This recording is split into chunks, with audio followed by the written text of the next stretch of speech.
masih aktif, sombongnya mana kawan kau, mana kawan kau sana. Mak, ku tengok ketawa orang ini lepas kali ya. Kalau ada istri bapak yang sikit-sikit bertanya, sikit-sikit menelpon, abang di mana sekarang? Abang sama siapa? Abang pulang jam berapa? Kunci mobil di mana? Gaji cemana? Itu mereka tuh sayang, Pak. Supaya kalian tidak terjerumus kepada perbuatan dosa dan maksiat. Jadi kalau ada seorang suami mengeluh, Pak Ustadz, aku nih Pak Ustadz, istriku nih ya Allah. Pak Ustadz boleh bertanya Pak Ustadz? Boleh. Nanti kalau kita mati masuk surga, jumpa lagi kita sama istri kita tuh Pak Ustadz. Saya bilang jumpalah. Ya Allah Pak Ustadz, sedang di dunia ini pun aku udah tak tahan kali Pak Ustadz. Serius nih Pak Ustadz. Itu pula kata dia. Kalau ada bini yang asik bertanya, ini beberapa hari yang lalu datanglah sahabat menunjukkan handphonenya. Tengoklah Pak Ustadz, ditimbangnya berat badanku tak boleh bertambah Pak Ustadz.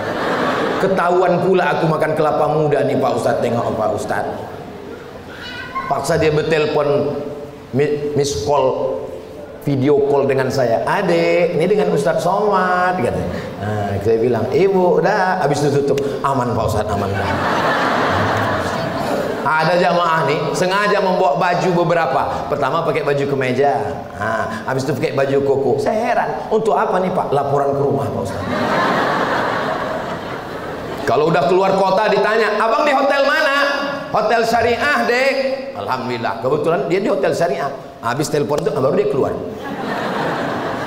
Kalau ada istri yang begitu, pertahankan dia sampai hari kiamat. Dialah menjaga bapak dari perbuatan maksiat dan dosa. Tapi Pak Ustadz, azab kali hidup saya nih Pak Ustadz, menderita kali.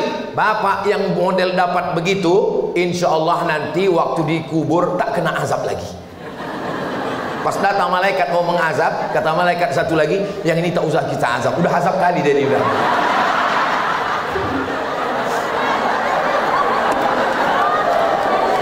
Tapi yang dimuliakan Allah Subhanahu wa ta'ala, berumah tangga itu isinya 70% itu cuman ngobrol. Itu kata psikolog dari Jakarta, psikolog muslim. Berumah tangga itu 70% isinya cuman ngobrol, cerita. Cerita tentang kerja, cerita tentang rumah, cerita tentang anak, cerita tentang kawan. Kalau rumah tangga tak bisa bercerita lagi, apalah jadinya? Diajak dia bercerita, lama-lama di fotonya pula kita ada orang yang ngasih bercerita aja. Kenapa ibu bersemangat kerja? Kenapa bapak bersemangat kerja? Karena ibu dan bapak keluarganya sakinah, mawaddah, warahmah. Sempat-sempatkan pengajian, apalagi di lingkungan Pemda Pasaman Barat ada kajian, ada pengajian rutin Bu. Hari apa? Saya udah tahu. Tadi saya tanya Pak Bupati, saya cuma ngetes saja, tahu tak orang. Karena di tempat lain pas tanya bupatinya, ada di sini pengajian Pak? Ada. Pas ditanya ASN-nya, ada pengajian? Enggak ada. Rupanya tak pernah datang. Sempat-sempatkan datang. Karena sampai masanya nanti kita mau datang tapi tak sempat. Ayyal salat, kata suara dari menara masjid masuk ke rumah sakit umum, menyelinap masuk ke ruang jendela, masuk ke ruang ICU. ICU kata ibu. ICU itu artinya ICU. Ambo mencaliak waang tidak bisa mencaliak ambo. Disitulah meleleh air mata, ingin datang sholat berjamaah, ingin pengajian, menangis. Saat itu penyesalan tak lagi bermakna. Sempat-sempatkan datang sholat berjamaah, sempat-sempatkan datang pengajian Jumat pagi. Itu aja isinya Pak Ustadz.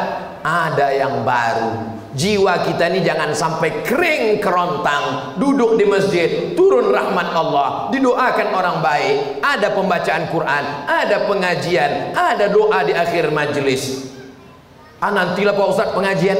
Kalau udah pensiun kan banyak waktu kosong. Nanti insya Allah setelah pensiun pengajian. Berapa banyak ibu-ibu yang udah pensiun pas ditanya, ibu anu kemarin sibuk Pak Ustadz, tapi dia udah pensiun. Kemarin sibuk ngurus anak Pak Ustadz, ini pensiun. Anaknya pula menitipkan anaknya Pak Ustadz. Menjaga cucu. Bapak-bapak pun begitu juga, banyak di waktu tuanya tak sempat lagi pengajian. Bapak anu kenapa? Meninggal Pak Ustaz. Dan menurut sensus memang laki-laki lebih cepat mati daripada perempuan. Karena laki-laki itu otaknya kecil, tak bisa berpikir banyak. Menurut sensus, saya kan jamaah ini banyak dokter-dokter, Ustadz Somad. Laki-laki dengan perempuan kuatan mana? Oh, kuatan kita lah Pak, laki-laki. Perempuan Pak Ustadz. Betul nih datanya Prof. Betul. Direktur rumah sakit, perempuan itu lebih banyak mati tua Pak Ustaz. Kalau laki-laki tak tahan dia Pak Ustaz. Asal bermasalah sikit suntuk mati. Maka ibu sayang-sayangilah bapak ini. Agak berulah-berulah sikit, maafkan aja dia. Tak lama lagi itu insya Allah. Jadi Pak ku bela juga kalian sikit-sikit. Nah, masalah sedekah, apalagi di Pasaman Barat ada pula namanya Jumat Barokah. Maka setiap hari Jumat dikumpulkan duit sampai 70 juta, 100 juta membangun masjid. Aku nantilah bersedekah, anakku ini sedang banyak kali biaya sekolahnya. Nanti kalau udah kuliah agak ringan, rupanya biaya kuliah lebih tinggi. Nantilah kalau anakku ini udah selesai S1, barulah aku ikut Jumat Berkah ini. Ini anakku lagi kuliah pula. Nanti kalau udah selesai kuliah ini, rupanya meminang anak gadis orang perlu menabung duit banyak. Nantilah insya Allah kalau anakku ini sudah nikah, insya Allah kalau udah nikah ini bisa aku bersedekah. Rupanya sesudah anak nikah, hamil pula cucu tuh. Mau melahirkan, kata dokter, sesar. Sampai mati tak pernah bersedekah. Maka sempat-sempatkan bersedekah. Jumat Barokah. Menjadi orang Pasaman Barat nih beruntung betul. Betul apa tak betul? Bunyinya macam tak percaya. Anak tak pandai mengaji, maghrib mengaji. Anak tak pandai baca Quran, SMP, SD 12 juz hafal Quran. Program untuk bersedekah, membangun masjid, surau, langgar, musola, Jumat Barokah. Memang dimotivasi. Sakit tak perlu berpikir, gratis. Saya kebetulan sekolah di Mesir sama dengan Ustadz Jel Fatullah. 25 tahun kami bersahabat. Kenapa Ustadz jelaskan Ustadz Jel? Beliau ini mau mencalon DPD. Saya tak ada mengajak Bapak Ibu, cuman cerita aja bahwa dia ini kakak kelas saya, senior saya, guru saya. Kalau Bapak Ibu pilih, alhamdulillah. Tak pilih, tengok aja lah. Jadi kebetulan waktu di Mesir itu ada kawan saya nih sakit usus buntu. Gara-gara suka makan cabai, mengunyahnya malas. Masuk cabai itu kanan kiri gol, kanan kiri gol, tersangkut bijinya. Diperiksa sama dokter, operasi 2000 pon Mesir. Mata uang Mesir itu pon. Satu ponnya zaman kami dulu 2000 perak. 2000 kali 2000 8 juta. 2 kali 2 4 juta. Tak ada duit. Krisis moneter. 1 dolar 20.000. Kami pun hidup dari bantuan orang Mesir. Jadi cemana lah nih mat? Sakit ini usus buntu, matilah aku nih kalau meletup usus buntu ini. Akhirnya tunjukkan kartu Al-Azhar Kairo gratis. Begitulah hebatnya Al-Azhar. Saya singkat cerita pulang ikut tes CPNS. Syaratnya mesti ada surat sehat dari puskesmas. Tak yakin orang tuh saya sehat. Itulah Pak Bupati. Kalau kita kurus ini disangka orang sakit aja kita. Diperiksalah, pergilah saya ke puskesmas. Tak boleh sebut nama puskesmasnya di mana, menjaga kode etik jurnalistik. Datang bidan tuh, diambilnya lah balon berwarna hitam. Kata dia jantungnya tak normal. Cemana lah mau normal, dia cantik pula. Awak belum nikah. Pegangnya gini, oh jantung tuh. Dah selesai diperiksanya, keluarlah surat. Dikeluarnya surat, habis itu dikasih anak gadis bidan nih, kasihnya surat. Dia menarik surat tuh, saya menarik. Tarik-tarikan kan. Kalau boleh lah bisa diulang, direkam kan. Mana tahu nanti ada anak muda yang memfilmkannya. Nah, dibuatkanlah slow motion waktu kami tarik menarik itu dengan ada soundtracknya.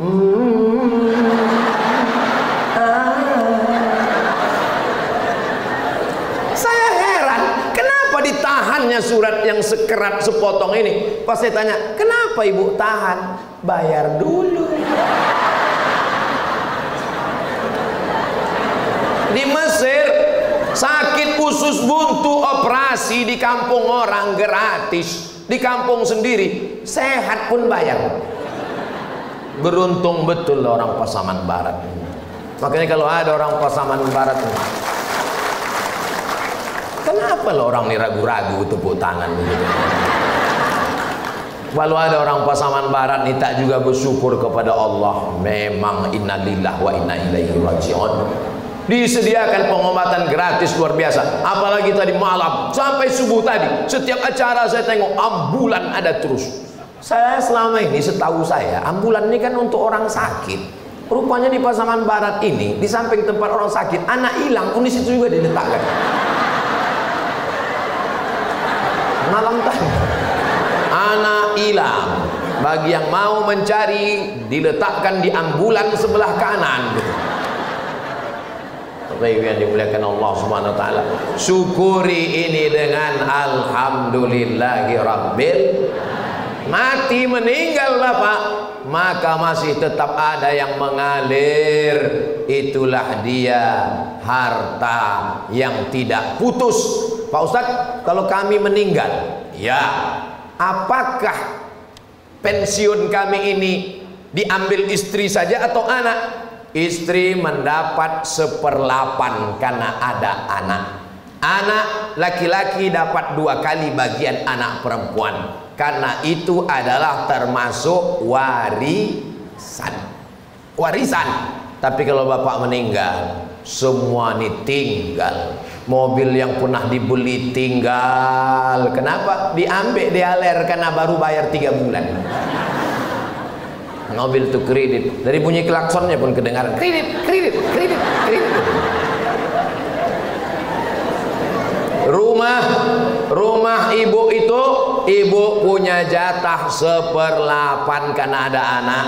Anak laki-laki dapat 2 kali bagian anak perempuan. Dibawakan akte notaris, dibawa ke BPN, Badan Pertanahan Nasional, berganti nama bapak. Ibu ini cuman 4 bulan 10 hari. Habis itu dia pun dipinang brownies, berondong manis. Selama menikah dapat 5 miliar kali 2, 10 miliar. Maka ada kompilasi hukum Islam Indonesia, namanya harta setelah menikah gono gini. Apa arti gono gini itu Pak Ustaz? Aku begono, kau begini. Menikah tahun 2000, meninggal 2025, maka 5 miliar untuk almarhum, 5 miliar untuk ibu yang masih hidup. Dari 5 miliar bulat untuk ibu. Ingat Bu, bulat ini. Yang 5 miliar punya almarhum tadi, ibu dapat lagi 1/8.